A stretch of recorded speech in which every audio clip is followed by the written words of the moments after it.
नमस्कार, मैं हूं आपके साथ अमन त्रिवेदी। केंद्रीय गृह मंत्रालय के अंदर होने वाले दिल्ली में बड़ा फेरबदल हुआ है। आपको बता दें कि दिल्ली के नए पुलिस कमिश्नर की अब नियुक्ति होगी।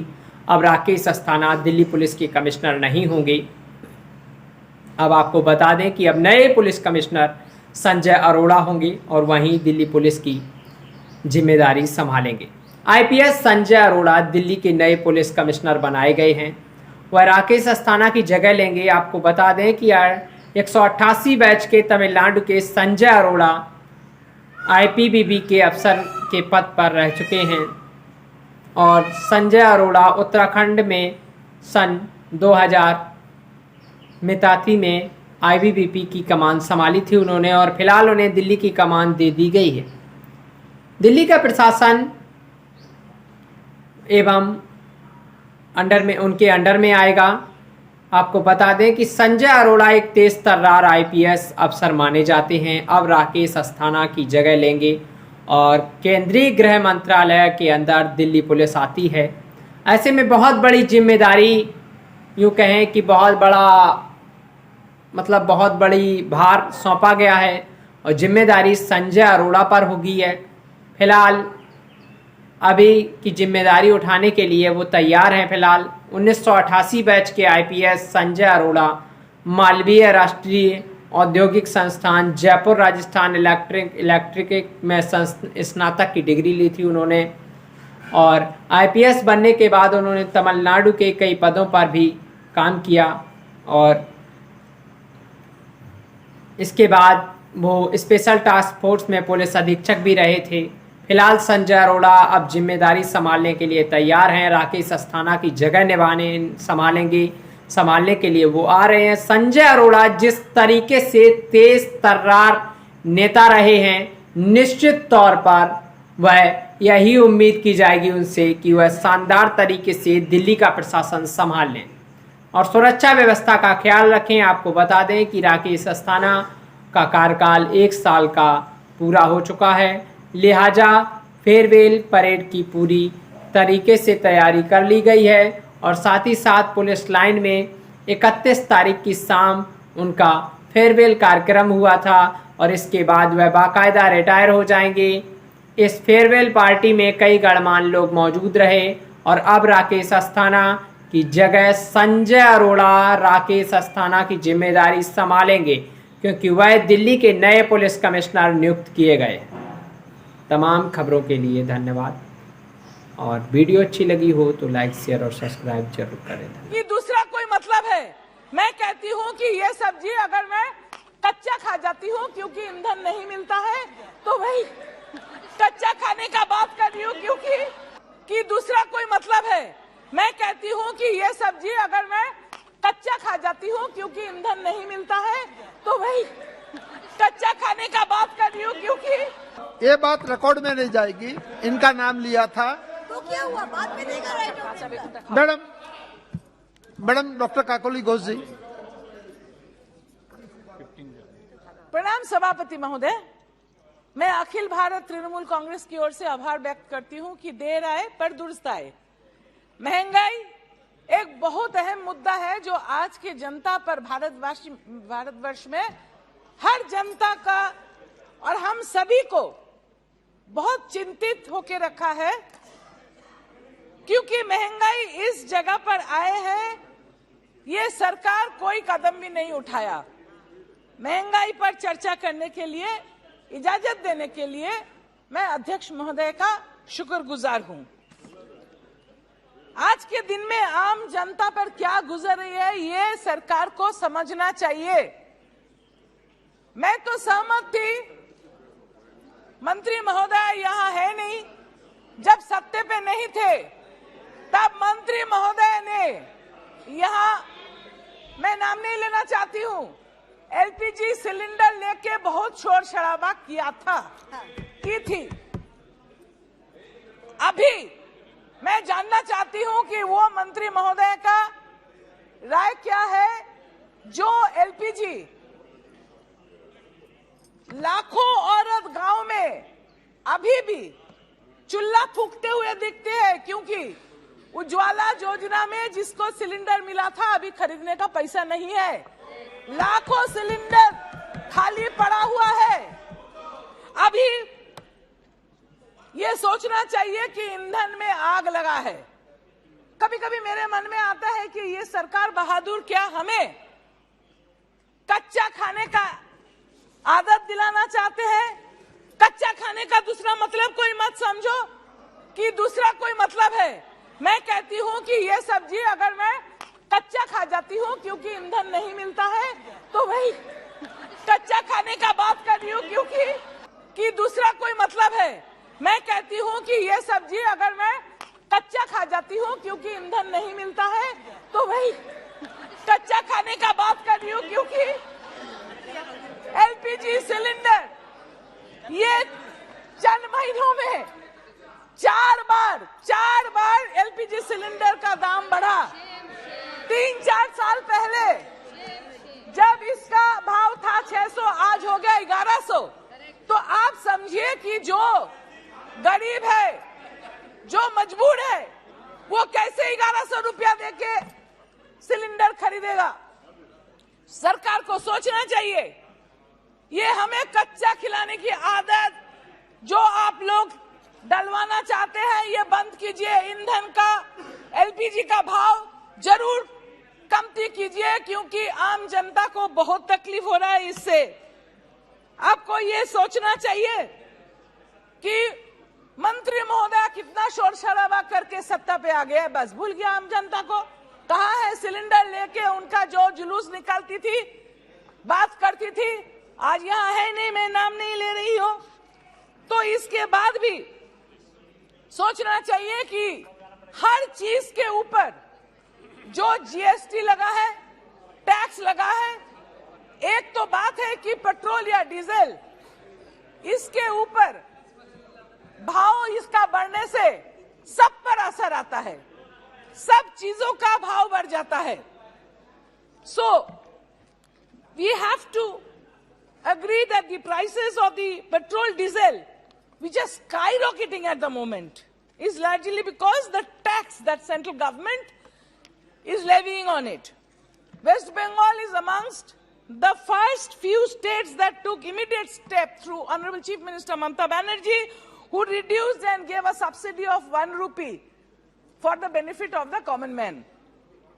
I want to request the central government that the lion's share of taxes on fuel falls on the central government.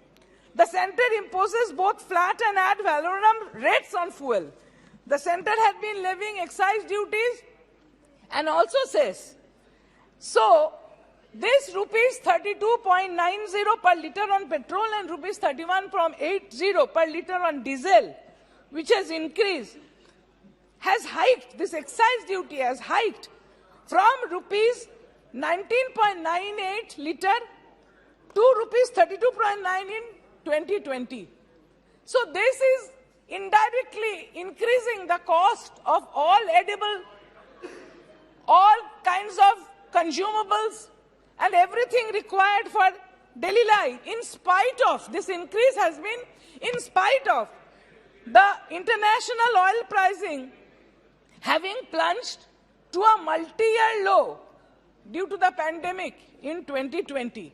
Even though the crude oil per barrel was so low, the tax was being increased by the central government, which is not desirable for the good economy. The economy has totally been shuttered.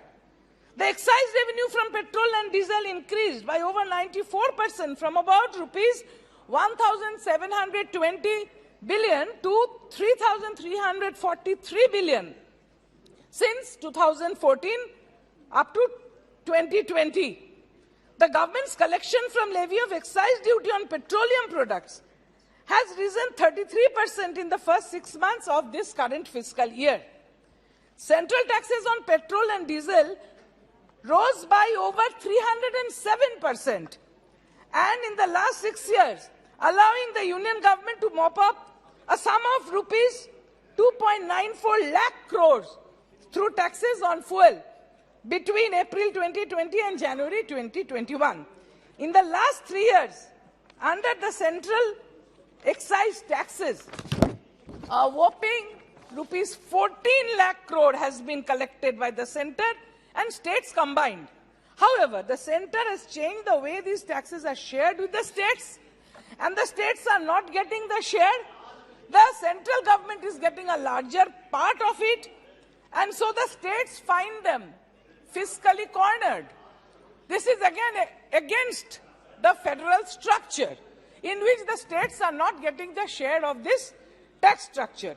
The Finance Commission says that the states should get as much as 41% of their excise share.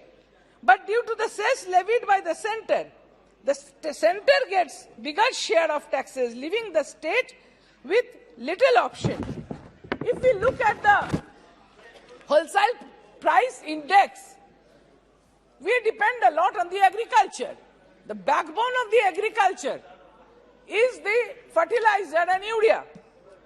In the fiscal year 2013-14, the wholesale price index of urea was 104.7.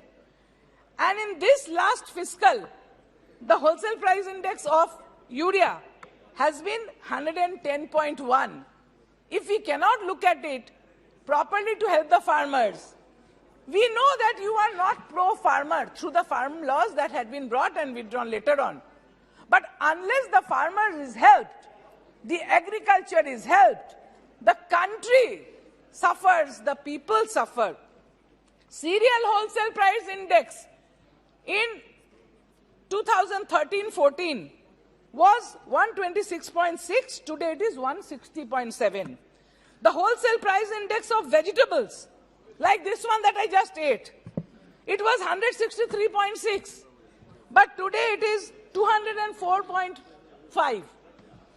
Milk was 116, and today milk is 156.9. Milk is consumed by little children. Milk is consumed by the elderly for their well-being. Now children and the elderly can't even thrive because the milk is increasing so much in its cost. People cannot afford it.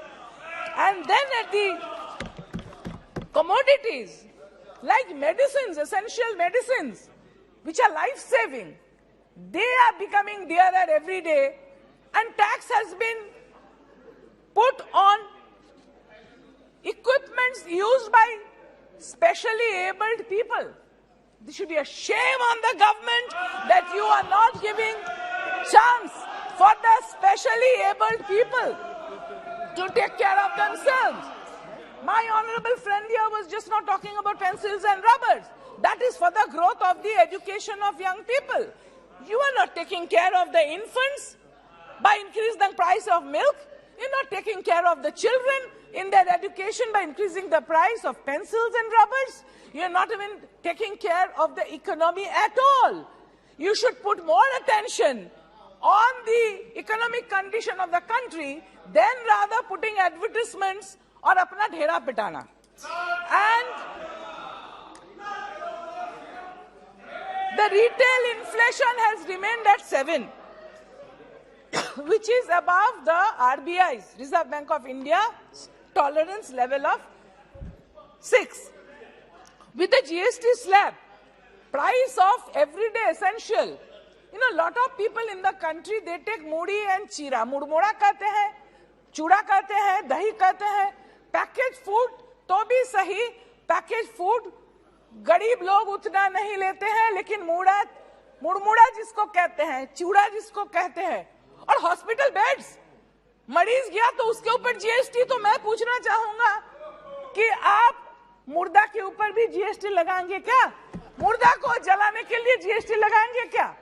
अभी हाल ऐसा हुआ है इस देश का कि हर चीज पर जीएसटी लगा दिया।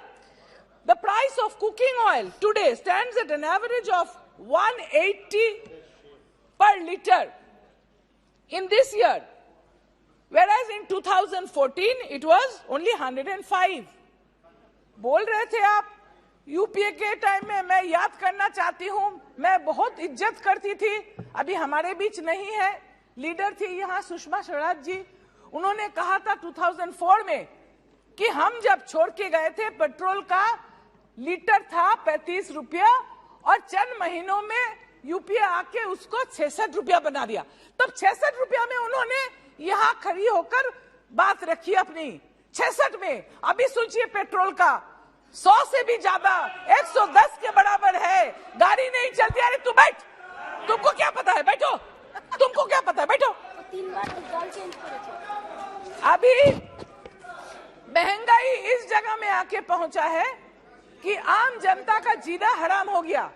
चर्चा यहां हो रहा है, बहुत अच्छा, सभी बात रखने की अवसर सभी को मिलेगा। सब ठीक ठाक बात करके मैं सरकार से ये दरख्वास्त करूंगी कि आप एक जगह में आइए कि इतना टैक्स मत लगाइए कि आप ही को सिर्फ मुनाफा हो और गरीब मरते रहे।